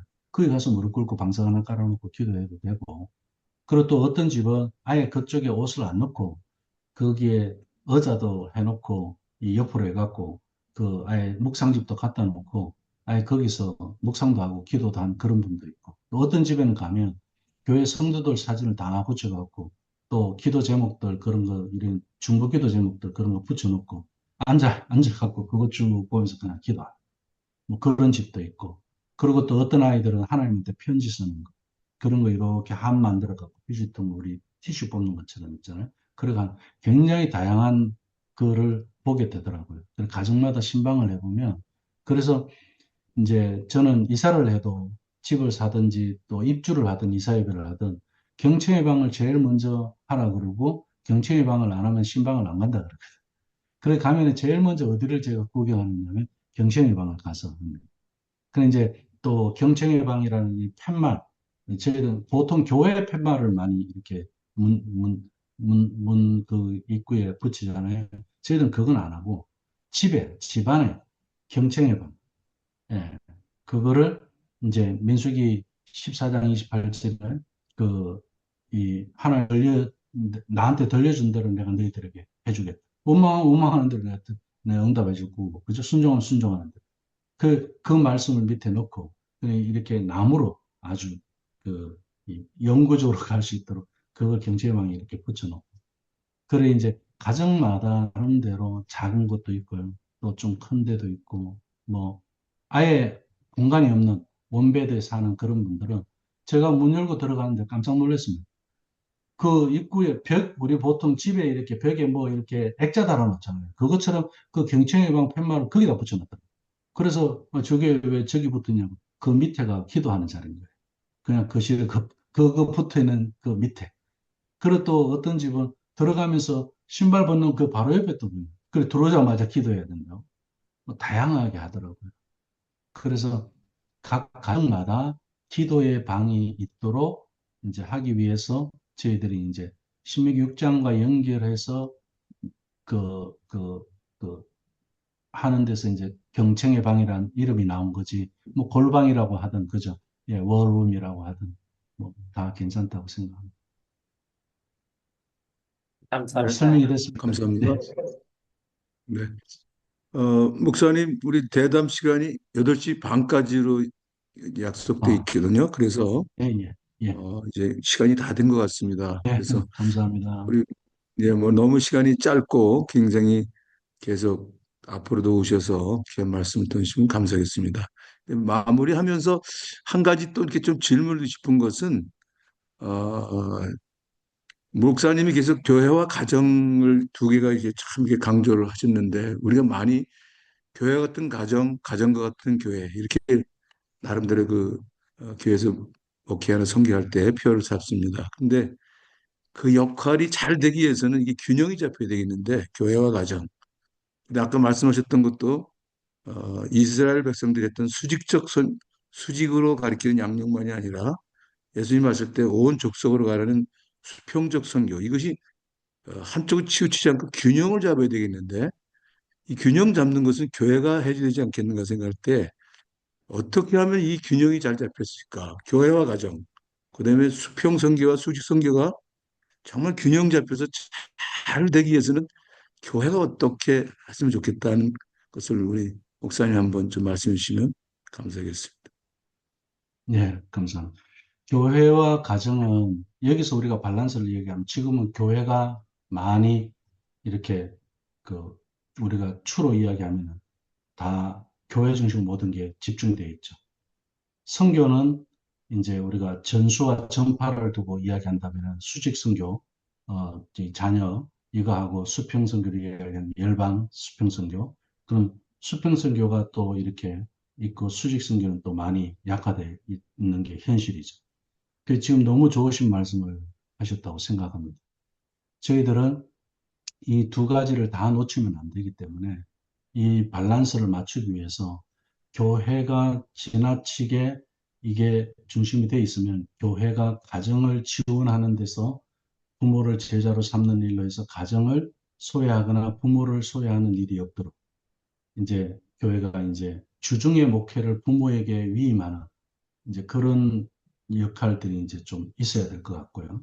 그리고 수평선교와 수직선교에 있어서는 지금은 우리가 수평선교에 대해서는 열방으로 열방으로에 대해서 많이 강조되어 왔는데 사실 이 수직에 대한 이 부분은 어, 그 수직선교에 대해서는 거의 뭐 이 언밸런스로 돼 있으니까 이왕이면 우리 KWMI처럼 열방선교 하시는 분들이 수직선교를 강화시키는 데서 열방선교가 잘 되더라는 쪽으로 이 밸런스를 맞춰주시면 정말 아름다운 사역이 될 수 있지 않나 그런 생각을 해봅니다. 네, 감사합니다, 목사님. 앞으로도 또 음, 계속 또 좋은 말씀 계속 전해주시면 좋겠습니다. 마무리하면서 우리 목사님 기도 제목, 개인 기도 제목 주시면 함께 기도하고 오늘 시간 마무리하도록 하겠습니다. 우리 예, 개인 기도 음, 제목 말씀해 주시겠습니다. 네, 다른 거는 뭐 두고 지금 좀 급한 게 기도 제목을 말씀하시니까 너무 감사하고요. 함께 기도해 주실 것은 지금 DC 커리큘럼을 저희들이 출판하는데 사실 총회가 하기에도 힘든 일을 우리가 이제 하고 있거든요. 어떤 뭐 기관으로서 어떤 뭐 그 저희들 그러니까 6년 커리큘럼 과정인데 5년치까지는 저희들이 이제 다 은혜 가운데 왔습니다. 출판을. 근데 이제 여기 1년 남아 있거든요. 예, 1년 남아 있는데 지금 이게 이제 고비. 그동안에도 이게 3개월에 한 번씩 나오는 건데 3개월에 28권이면 11연령대. 예. 그 아까 이제 주일에 2권, 주중에 1권 이렇게 3권 해서 11연령대로 나오니까 이제 3개월에 그렇게 출판되는 건데 3개월, 3개월 해서 지금까지 계속 난산에 난산을 거듭하면서 어쨌든 에, 그 해산은 했습니다. 그 남은 1년이 지금 그 정말 또 난산 가운데서 또 하나님 함께 하셔서 해산할 수 있도록 그렇게 기도해 주시면 좋겠습니다. 감사합니다. 우리 목사님 기도 제목 함께 합심해서 우리 통성으로 같이 좀 기도하시고 마무리로 우리 최진기 성사님께서 마무리 기도해 주시겠습니다. 함께 우리 기도하겠습니다. 사랑하는 아버지 하나님 감사합니다. 우리 김친환 목사님 아버지 또 우리 귀한 목사님 또 하는 보내주셔서 가운데 나머지 1년을 교회와 아버지 가정에서 제대로 아버지 귀한 도와주시고 것을 다시 기도합니다. 제목 우리 깨닫게 하시니 감사합니다.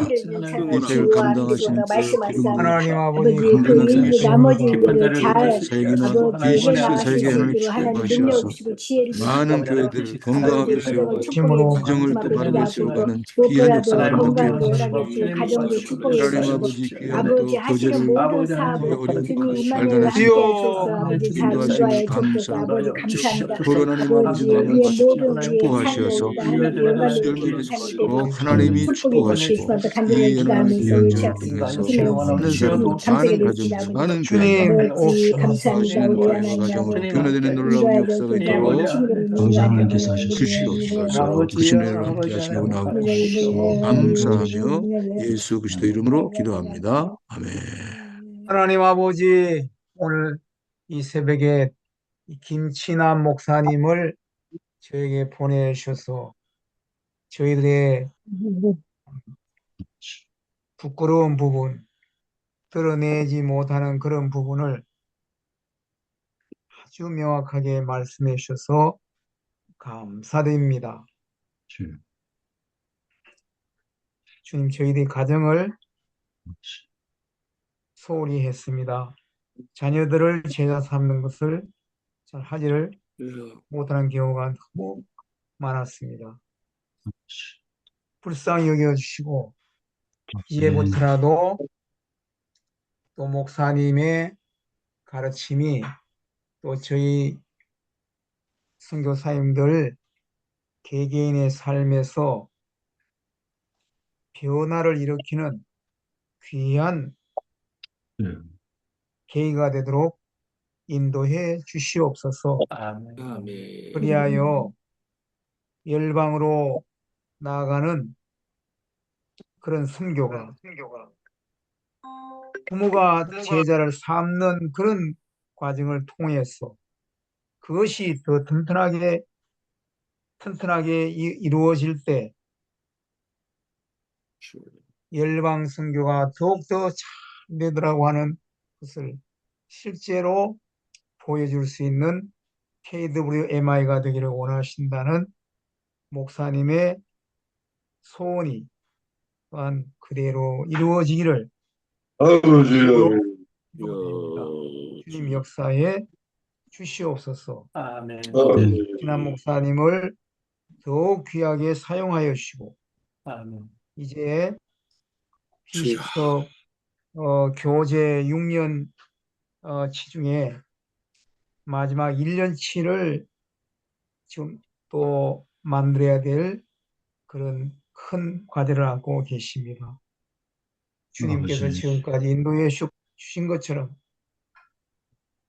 지혜를 더하여 주시고 하나님께서 말씀을 더 명확히 보여주셔서 이 귀한 커리큘럼이 잘 완성되어 더 많은 가정과 교회가 살아나는 놀라운 일에 기여하도록 주님 인도하여 주시옵소서. 아멘. 감사 올리며 예수님 이름으로 기도드립니다. 아멘. 아멘. 기쁜 소식 하나 드리겠습니다. 지금 7시 6분으로 지금 카톡이 와 있었네요. 제가 못 봤는데, 뭐, 어렵게 500만 원을 마련해서 드리려고 커리큘럼 출판하는데, 도네이션이 들어왔네요. 지금 카톡. 네. 할렐루야. 할렐루야. 감사합니다. 계속 기도 부탁드립니다. 네. 감사합니다, 목사님. 오늘 귀한 말씀 감사합니다. 우리 감사의 마음으로 우리 표현을 하겠습니다. 감사합니다. 다음에 또 뵙겠습니다. 네, 감사합니다. 감사합니다. 네, 감사합니다. 감사합니다. 김친환 목사님 지금 어디 미국에 계신가요? 한국에 계신가요? 캐나다 토론토에 있습니다. 아, 캐나다. 예, 예. 아, 이거 그러시구나. 감사합니다, 오늘. 네, 감사합니다. 네네. 네, 감사합니다.